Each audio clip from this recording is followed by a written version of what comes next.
ये ऐसा न्यून, ऐसा ये ऐसा कैसे हो गया? क्या करें, आजकल ग्रहों की प्रतिकूलता है, नाक में दम कर रखी है, शनि ऐसा रूठा कि मार के बिल्कुल रख दिया। अच्छा हुआ हमने किया और कुछ गड़बड़ हुआ तो देवी देवता रूठ गए। अरे महान वो हैं, अच्छा होता है तो धन्यवाद भगवान का कीजिए, प्रभु की कृपा भई सब काजू, जन्म हमार सुफलवा आजू। यदि कुछ गड़बड़ होता है तो भी प्रभु को याद कीजिए, कहिए बुरा तो बहुत ज्यादा होने वाला था, लेकिन भगवान की कृपा थी कि वो थोड़े में ही निबट गया। धन्यवाद भगवान का कीजिए।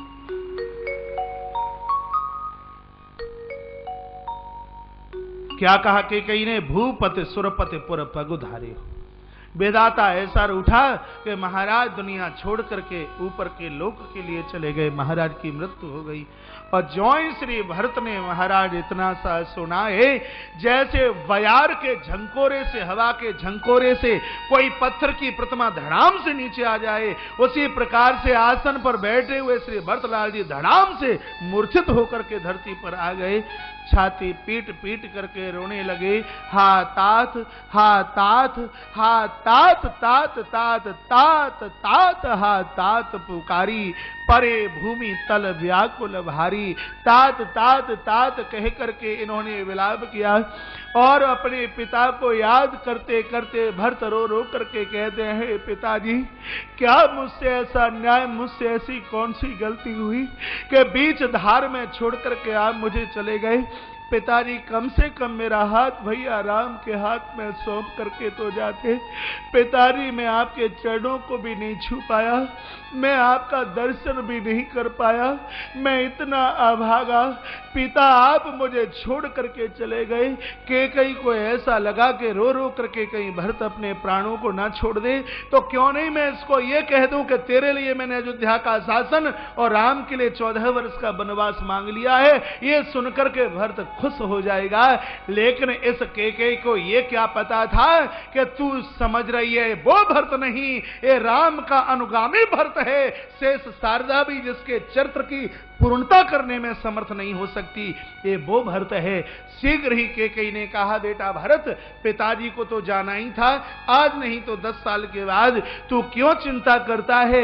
मैंने तेरे लिए अयोध्या का निष्कंटक राज्य, तुझे गद्दी से कोई अलग नहीं कर सकता, क्योंकि मैंने राम के लिए 14 वर्ष का वनवास मांग लिया है। अकेले राम के लिए नहीं, जानकी और लखन भी साथ में गए हैं, इसलिए निष्कंटक होकर के तू अयोध्या का राज्य कर। इतना भरत ने सुना है, इतनी जोर से धक्का लगा। पिता मरण बिसरेऊ भरत, पिता के मरण की बात तो श्री भरत भूल गए और मुंह से एक ही आवाज निकली, जब ते कुमत कुमत जिए ठयऊ, खंड खंड होई हृदय न गयऊ। हे पापिनी, हे दुष्टा, मैं तुझसे ये पूछना चाहता हूं कि जिस समय से जिह्वा से तूने मेरे प्रभु के लिए वनवास मांगा, उस समय तेरी जिह्वा में कीड़े क्यों नहीं पड़ गए? उस समय तेरी जीव के टुकड़े टुकड़े क्यों नहीं हो गए? ए विधाता, हे परमात्मा, ऐसा मेरा कौन सा पाप था? इस घर फोरी अभागिनी कुलटा कैकेयी के उदर से तूने मेरा जन्म दिया। हे परमात्मा मुझे माफ कर देना, हे ईश्वर मुझे क्षमा कर देना। हंस बंस दशरथ जनक राम लखन से भाई, हे पापनी, यदि दशरथ जैसा मेरा पिता नहीं होता तो मैं तुझे मार डालता। लोग मेरे पिता को दोष देंगे कि दशरथ के घर में एक ऐसा पुत्र भरत हुआ जिसने अपनी मां को मार डाला। दशरथ जैसा मेरा पिता नहीं होता तो पापनी तू मेरे हाथों से जिंदा नहीं बचती। राम लखन से भाई, राम और लखन जैसे मेरे भाई नहीं होते तो पापड़ी तू मेरे हाथों से जीवित नहीं बचती। मुझे शर्म एक बात की है कि अयोध्या की गली से मेरा भैया राम निकलेगा तो लोग ये कहेंगे कि वो ही ये राम है जिसके छोटे भाई भरत ने अपनी मां की गर्दन को मसोड़ डाला। मेरा भैया राम समाज में मस्तक उठा करके नहीं चल पाएगा। राम और लखन जैसा मेरा भाई नहीं होता तो मैं तुझे जिंदा नहीं छोड़ता। जननी तू जननी भई विद सन कछु न वसाई। मुझे आज पता चला है कि जैसी तेरी माँ थी उसके घर में वैसी ही तू निकल करके आई। सामने से शत्रुघ्न जी महाराज आए, कुबड़ी मंथरा की पीठ के ऊपर लात का प्रहार किया। तब भरत ने कहा कि शत्रुघ्न, इन पापियों को मार करके अब क्या होगा, जब स्वयं में हम ही मर गए। यदि पाप का अपराध का प्रक्षालन करना है तो माता कौशल्या की गोद में ही डुबकी लगानी पड़ेगी। रोते रोते श्री भरत, रोते रोते शत्रुघ्न जी महाराज माता कौशल्या के भवन की तरफ चले हैं। आज की कथा को यही विराम दिया जाएगा। कल की कथा में चित्रकूट में भरत प्रभु राम के चरणों में, कल की ही कथा में नवदा भक्ति और कल की ही कथा में किष्किंधा कांड। भरे पांडाल में आपकी उमड़ती हुई भीड़, जहां तक मेरी निगाह जा रही है वहां तक भक्त समूह का तांता लगा हुआ है। आपके चरणों में ये मेरी पुनः प्रार्थना होगी। आप जितने भी परिसर में बैठे हुए हैं वो सब के सब एक बार पुनः भगवान शंकर के पांडाल में शिव निर्माण और शिव अभिषेक के लिए आप जरूर प्रस्थान करेंगे। कल का अभिषेक भगवान गजानंद गणपति के नाम से था, आज का अभिषेक श्रेणी के साईनाथ भगवान के नाम से है। आज गुरुवार है और साईनाथ को सब मानते हैं। आप पधारिए उस पांडाल परिसर में और एक एक थाल पूरा कीजिए, अभिषेक का आनंद और शिवलिंग निर्माण का आनंद लीजिए। अभी मायक आशीर्वाद के रूप में, कल भी जिनके आशीर्वाद की सौभाग्यता हमें प्राप्त हुई, कल शाम को मैं पूज्य महाराज श्री जी के स्वामी जी के चरणों में प्रार्थना कर रहा था, यदि आप 21 तारीख तक अपना अमूल्य अनमोल समय दे दें तो हम आपके चरण किंकरों के ऊपर आपकी बहुत बड़ी कृपा होगी। किसी कारणवश उनको बीच में से जाना पड़ेगा, आज नहीं तो कल मैं पूज्य स्वामी जी के चरणों में ये वंदन करूंगा, ये प्रार्थना करूंगा। इन्हीं सभी भक्तों को आपकी बड़ी सुंदर अमृत जैसी वाणी का वो दिव्य रसास्वादन चखने के लिए, वो अमृत जैसा दिव्य अमोघ रत्न चखने को मिले। इन्हीं शब्दों के साथ में सभी आपके चरणों में, अभी आप खड़े मत होइए। तुम्हें भगवान राम की सौगंध है, यदि आप अपनी अपनी जगह न बैठ जाएं तो मैं अपने पुत्रों की सौगंध है, उसी स्थान पर यदि न बैठ जाएं तो सभी अपनी अपनी जगह बैठ जाइए। बिल्कुल नहीं जाएंगे। कथा सुनने का यही मायना है, यही मतलब है। 1 मिनट में बैठ जाइए, दूसरी बार मुझे बोलना ना पड़े। सभी अपनी अपनी जगह बैठ जाएं। सुंदर आशीर्वचनों को सुनने के अधिकारी बने।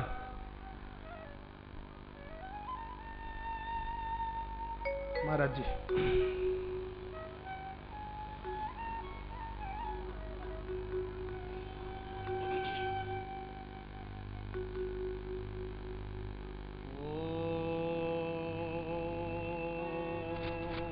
विश्वानि देव सवितर दुरितानि परासुव यद भद्रं तन्न आसुव। ओम शांति शांति शांति। नमोस्तु रामाय स लक्ष्मणाय दिव्यै च तस्यै जनकात्मजायै। नमोस्तु रुद्रेन्द्र यमानिलेभ्यो नमोस्तु चंद्रार्कमरुदगणेभ्यः। जयति रघुवंशतिलकः कौशल्या हृदयनन्दनो रामः।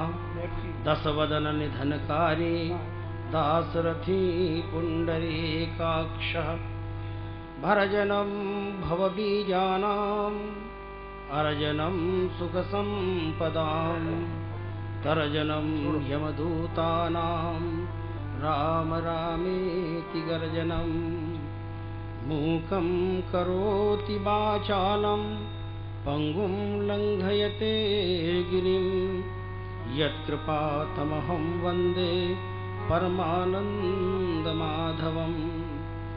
वसुदेवसुतं देवं कंसचाणूरमर्दनं।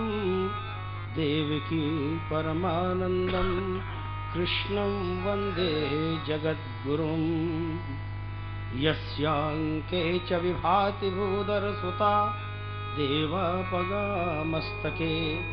भाले बालविधुर्गले च गरलं यस्योरसि व्यालराट्। सोऽयं भूतिविभूषणः सुरवरः सर्वाधिपः सर्वदा सर्वः सर्वगतः शिवः शशिनिभः श्रीशङ्करः पातु माम्।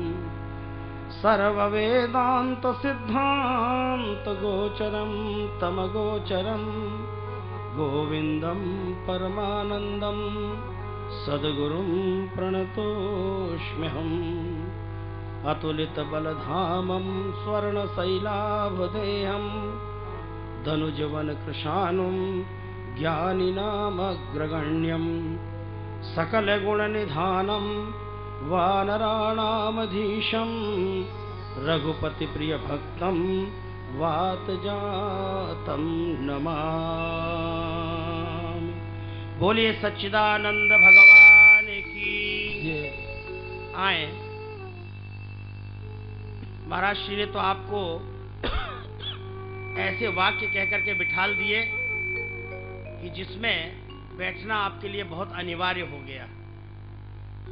और भगवान की चर्चा जहां हो रही हो, अपने जीवन के लाभ की जहां बातें श्रवण करने का अवसर मिल रहा हो, आवाज बढ़ाइए, तो वहां कोई बहुत जरूरी काम हो तो भी उन कामों को छोड़ देना चाहिए।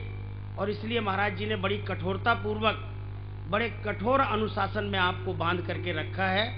मैं अधिक समय आप सब लोगों का नहीं लूंगा, लेकिन इसके पहले आप सब लोग एक बार अपनी चिंतन वृत्तियों को समाहित करने के लिए भगवान नाम संकीर्तन करेंगे।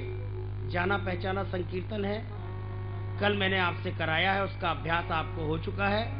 मैं बोलूंगा जय शिव शंकर, आप सबको बोलना है हर हर गंगे। जय शिव शंकर जय शिव शंकर जय शिव शंकर जय शिव शंकर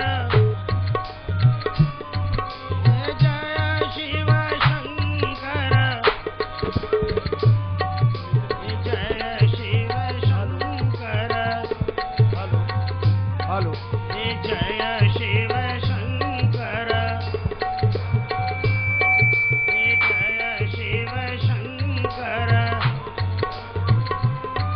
जय शिव शंकर जय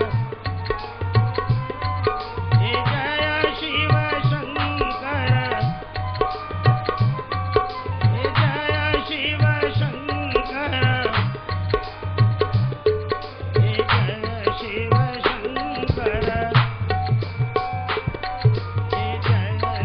शंकर जय शिव शंकर जय शिव शंकर। बोलिए शंकर भगवान की, श्री रामचंद्र भगवान की, श्री कृष्णचंद्र भगवान की, जगदम्बे माता की, पवन सुत हनुमान की, गंगा माता की, गो माता की, भारत माता की, नर्मदा मैया की, गायत्री माता की। बोलिए महाकालेश्वर भगवान की, बोलिए संत समाज की। इस पवित्र पंडाल में कथा मंच पर विराजमान श्रीमद् भागवत राम कथा के श्रेष्ठ वक्ता आदरणीय श्री कौशिक जी महाराज, मंच पर विराजमान सभी संतगण, इस यज्ञ के निमित्त जो समिति बनी, उस समिति के आयोजनकर्तागण, उसके पदाधिकारीगण, आदरणीय श्री रतनलाल कश्यप जी, बालाघाट नगर पालिका के सम्मानीय अध्यक्ष श्री रमेश रंगलानी जी, यहाँ पर उपस्थित सभी महानुभाव, सुमधुर राम कथा में आदरणीय श्री कौशिक जी महाराज का वाद्य यंत्रों में सहयोग करने वाले सभी गुणज्ञ महानुभाव, रुद्र महायज्ञ को वैदिक रीति से संपन्न कराने वाले सभी आचार्य और पुरोहितगण, यज्ञ के सभी यजमानगण, यजमान परिवार के यहाँ उपस्थित सभी सदस्यगण, और जो आयोजन का मुख्य भाग है, जिसकी चर्चा केवल बालाघाट जिले में ही नहीं, संपूर्ण महाकौशल प्रांत में, न केवल महाकौशल प्रांत में, बल्कि जिस चैनल के माध्यम से लाइव प्रसारण हो रहा है, जहाँ जहाँ तक लोग भगवत चर्चा में अपनी भागीदारी दर्ज करा रहे हैं, भगवत कथा का आनंद ले रहे हैं, अपने धार्मिक आध्यात्मिक ज्ञान में अभिवृद्धि कर रहे हैं, ऐसे सभी के हृदय में विराजमान शिव और शिवा के अंश को प्रणाम करते हुए मैं अपना प्रवचन प्रारंभ करूं, इसके पहले सम्माननीय श्री कौशिक जी के उस निवेदन आदेश के प्रति अपनी अभिव्यक्ति दे दूं। मुझे बहुत आवश्यक काम से आज ही जाना पड़ रहा है। मन तो कह रहा है कि लगातार यहीं बैठूं, परंतु शिवरात्रि के दिन से ही अपने गुरु की आज्ञा से एक पवित्र अनुष्ठान का मन में संकल्प है, और उस संकल्प की पूर्ति के लिए मुझे पूर्व तैयारी भी करनी है। स्थान परिवर्तन होना है। उस स्थान पर जहां मुझे जाना है, नर्मदा के तट पर, वहां के जो प्रबंधक हैं उनके भी संदेश आ रहे हैं, इसलिए मेरी अपनी कठिनाई है। इसलिए मैं आज प्रवचन के बाद कुछ देर यहाँ रहूँगा और उसके बाद चाहूँगा कि आप सबकी मुझे अनुमति मिल जाए, मैं आज ही जावालीपुरम पहुँच जाऊँ, ताकि अपनी अन्य व्यवस्था की ओर मेरा ध्यान चला जाए। इसके लिए मेरी कठिनाई, मेरी व्यवस्था और मेरे सात्विक संकल्प जो गुरु के आदेश के अनुसार हृदय में है, ये कठिनाई और ये संकोच आपके सामने रखते हुए मैं अपना प्रवचन प्रारंभ कर रहा हूँ। कल आप सब लोगों को पार्थिव पूजन, पार्थिव शिवलिंगों के निर्माण और भगवान शंकर के नाम की महिमा, इन सब के संबंध में अपने हृदय के विचार आप सबके सामने प्रस्तुत कर रहा था। मुझे अच्छा लग रहा था। रामचरितमानस का यह प्रसंग जो अभी अभी आपने श्रवण किया है और जिसमें किंचित विराम लगा है, ये इतना कठिन प्रसंग है। इस प्रसंग को सुनाना और सुनना वक्ता के लिए और श्रोता के लिए, दोनों के लिए ही बहुत कठिन होता है। हमारे देश की महिमा, हमारे देश का इतिहास और हमारे देश की परंपरा, हमारे देश का पारंपरिक विश्वास और हमारे जीवन जीने की जो ऋषि प्रणीत अवधारणाएं हैं, ये सब कुछ इस प्रसंग के माध्यम से स्पष्ट हो जाती हैं। अभी आप श्रवण कर रहे थे, माता कैकेयी ने अपने पुत्र के राज्याभिषेक के लिए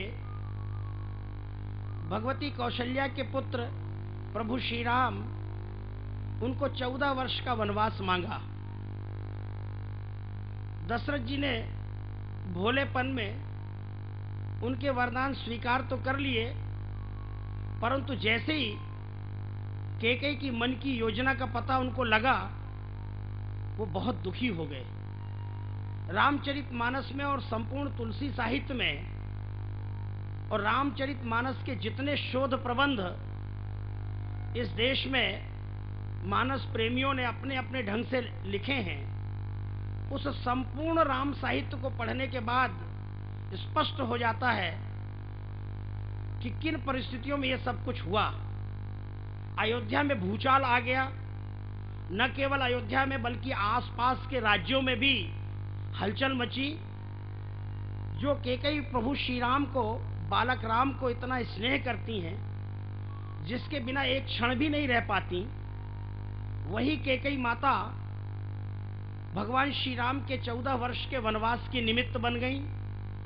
और इतना ही नहीं, वे अपने पति दशरथ की मृत्यु का कारण भी बनी, स्वयं के वैधव्य का कारण भी बनी, और अकेली नहीं, 2 और रानियां, माता कौशल्या और माता सुमित्रा, उनके वैधव्य का कारण बनी। अभी एक बहन ने प्रवचन के प्रवाह में महाराज जी कह रहे थे कि भरत से जब कैकेयी कहने लगी कि भरत, मैंने तेरे लिए वो काम किया है जो कल्पना नहीं कर सकता तू, तो भले ही प्रवाह में, उत्साह में ताली बजा दी, और तालियां तो बजी नहीं, एक बहन की ताली बजी। तो महाराज जी ने कहा कि इसमें ताली बजाने का कौन सा प्रसंग है। बहन को शायद एहसास हुआ होगा, लेकिन उसी बहन की तरफ मेरी दृष्टि गई, वे दूसरे प्रसंग में सामूहिक ताली बजा रही थी। तब उनको एहसास हुआ कि ताली कहाँ बजाया जाना चाहिए और कहाँ नहीं बजाया जाना चाहिए। ये भगवान की पावन कथा कब किस व्यक्ति को किस क्षण भावावेश में ला दे और सुध बुध भुला दे, ये कहा नहीं जा सकता। आगे के प्रसंग तो बड़े मार्मिक प्रसंग हैं। भरत को मां कह रही हैं, भरत को गुरुदेव समझा रहे हैं, सारे पूर्ववासी समझा रहे हैं कि ये गद्दी तुम्हारे लिए है। लेकिन भरत इस बात को स्वीकार नहीं कर रहे हैं। जब गुरु वशिष्ठ उनको समझा रहे हैं तो वो कई प्रकार के तर्क दे रहे हैं। यहां तक कह रहे हैं कि अगर मुझे राज्य दिया गया तो ये रसा रसातल में चली जाएगी, और अपने गुरु की आज्ञा स्वीकार करने के लिए भरत जी तैयार नहीं। लेकिन जब मां कहती है कि गुरुदेव तुम्हें समझा रहे हैं, आज पिता इस धरती पर नहीं है, लेकिन पिता के स्थान पर गुरु हैं, भरत तुम गुरु की बातें ध्यान से सुनो, वशिष्ठ जी की बातें ध्यान से सुनो, और मैं भी उनके विचारों का अनुमोदन कर रही हूं। लेकिन जब मां आदेश करती हैं, मां समझाती हैं, तो भरत जी थोड़ा विचार करते हैं, लेकिन अपने बड़े भावुक तर्क मां के सामने प्रस्तुत करते हैं। मैं निवेदन ये करना चाहता हूं कि राम कथा बड़ी ही पावन कथा है। ये जहां भारत का इतिहास है, वहां ये राम राज्य की आधारशिला रखने वाला एक ऐसा प्रसंग है। यदि इस प्रसंग की गहराई में आप उतरेंगे तो रामचरितमानस को केवल आप कथानक नहीं मानेंगे, बल्कि रामचरितमानस एक कथानक होते हुए भी वो हमारी परंपरा से जुड़ा हुआ भारतीय जीवन मूल्यों की स्थापना करने वाला एक अद्भुत ग्रंथ है। और इसीलिए रामचरितमानस और महाभारत, या महाभारत का वह हिस्सा जिसको श्रीमद् भगवद गीता कहते हैं, ये भारतवर्ष में बड़ी लोकप्रिय हुई है। राम कथा आज भी नित्य नूतन लगती है। श्रीमद् भागवत के प्रसंग आज भी नित्य नूतन लगते हैं। महाभारत के प्रसंग आज भी नित्य नूतन लगते हैं। और श्रीमद् भगवद गीता तो मानव संसार के प्रत्येक मानव के जीवन जीने के मार्ग को प्रशस्त करने वाला एक अद्भुत ग्रंथ है। बड़े ध्यान से आप सब लोग सुन रहे थे। रामचरितमानस की एक एक अर्धाली, रामचरितमानस की एक एक चौपाई, रामचरितमानस के एक एक प्रसंग, रामचरितमानस की एक एक शिक्षा आत्मसात करने योग्य है। भगवान श्री राम के लिए कहा गया, भगवान श्री राम मर्यादा पुरुषोत्तम है, और भगवान श्री राम मर्यादा से कहीं भी डगमग नहीं होते, इधर उधर नहीं होते। वो हमेशा मर्यादा का स्मरण करते हैं, मर्यादा का ख्याल करते हैं, और मर्यादित आचरण के अंतर्गत ही प्रभु श्री राम कोई संवाद करते हैं किसी के साथ। इसलिए रामचरितमानस का घर घर पाठ होना चाहिए, रामचरितमानस का घर घर अनुष्ठान होना चाहिए। श्रीमद् भगवद गीता का अनुष्ठान, श्रीमद् भगवद गीता के प्रत्येक श्लोक का पाठ, कम से कम हम भारतीय हैं, हम सनातन धर्मावलंबी हैं, हम आर्य संस्कृति में विश्वास रखने वाले लोग हैं, हम वेदों को मानने वाले लोग हैं, हम भारतीय संस्कृति में जीवन जीते हैं, भारतीय संस्कारों में हम रचे बसे लोग हैं। इसलिए जहां कहीं रामचरितमानस का विरोध हो रहा हो, जहां कहीं महाभारत का विरोध हो रहा हो, जहां कहीं वेदों का अनादर हो रहा हो, जहां कहीं गीता की अवमानना हो रही हो, वहां प्रत्येक भारतीय को संघर्ष के लिए हमेशा तैयार रहना चाहिए। दुनिया में श्रीमद् भगवद गीता का बहुत सम्मान है। हमको तो कभी कभी विदेश जाने का भी अवसर मिलता है, और विदेश में रहने वाले भारतीयों के बीच में जब बैठ करके प्रवचन करने का अवसर मिलता है, तो वहां से डिमांड आती है कि हमको रामचरितमानस की कथा सुनाइए।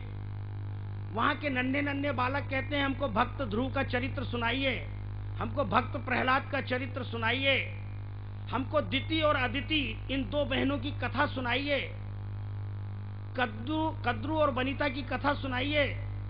और भारत में आज हम अपने ही इतिहास की अनदेखी कर रहे हैं, अपने ही प्रेरक प्रसंगों का विस्मरण करते चले जा रहे हैं। ये बड़ा सुंदर प्रसंग आपके नगर में, आपके यहाँ उपस्थित हुआ है कि जहाँ एक और आप महाशिवरात्रि की पावन सन्निधि में भूत भवन भगवान शंकर की आराधना कर रहे हैं, उनके पार्थिव शिवलिंग का निर्माण कर रहे हैं अपने हाथों से और उनका पूजन कर रहे हैं, तो दूसरी ओर 251 कुंडों का ये रुद्र महायज्ञ आयोजित किया गया है। उस यज्ञ में यजमान की भूमिका में भारी संख्या में पहुंच करके आप यज्ञ के कुंड में आप आहुतियां डाल रहे हैं। दैवी शक्ति को संतुष्ट करने का आप उपक्रम कर रहे हैं और साथ साथ उन सारी शक्तियों को अपने अनुकूल करने का प्रयत्न कर रहे हैं। मैं आपका ध्यान आज यज्ञ की ओर आकर्षित करना चाहता हूं। यज्ञ भारतीय संस्कृति की ऐसी महानतम विधा है कि जिसके बिना कोई भारतीय जी नहीं सकता। यज्ञ हमारे जीवन का अभिन्न अंग है और श्रीमद् भगवद गीता में तो अनेक प्रकार की यज्ञों की चर्चा आई है। गायत्री परिवार शांति कुंज वालों ने गायत्री अनुष्ठान और गायत्री यज्ञ के माध्यम से पूरे भारत में, भारत के 5,75,000 गांव में यज्ञ संस्कृति को एक बार पुनर्जागृत किया है। और इसके कारण भारत में किसी महापुरुष के संकल्प के कारण, चाहे वो विष्णु यज्ञ हो, चाहे चंडी यज्ञ हो, चाहे दुर्गा यज्ञ हो, चाहे गणपति यज्ञ हो, चाहे हनुमत यज्ञ हो, चाहे रुद्र यज्ञ हो, जहां भी यज्ञ का आह्वान होता है, लोग प्रसन्नता पूर्वक बड़ी संख्या में यज्ञ स्थल की ओर जाते हैं। इसलिए कि हमारे मन के अंदर ये बात बैठी कि यज्ञ स्थल बड़ा पवित्र स्थल है और यज्ञ करने के बाद, यज्ञ देवता की आराधना करने के बाद हमारे अंदर ये विश्वास जागता है कि हमारे त्रिविध तापों का शमन हो रहा है। हमारे जीवन में त्रिविध ताप हमको बहुत संदिग्ध कर रहे हैं, वह हमें बहुत पीड़ित कर रहे हैं। इसलिए उन तापों का शमन यज्ञ की पवित्र वेदिका के पास बैठकर, यज्ञशाला के पवित्र परिसर में बैठकर और अपने हाथों से स्वाहा स्वाहा की ध्वनि के साथ, स्वाहा स्वाहा के उद्घोष के साथ जो आहुतियां आप यज्ञ कुंड में डालते हैं, उससे हमारे और आपके मन को बड़ी शांति का अनुभव होता है। श्रीमद् भगवद गीता में जब यज्ञ का शब्द का प्रयोग होता है तो वो यज्ञ कर्म का प्रतीक बनकर आता है। और श्रीमद् भगवद गीता के 3 अध्याय में भगवान कृष्ण अर्जुन को उपदेश देते हुए कहते हैं, नहीं कश्चित क्षणमपि जातु तिष्ठत्य अकर्मकृत। अर्जुन, इस संसार में कोई भी व्यक्ति बिना कर्म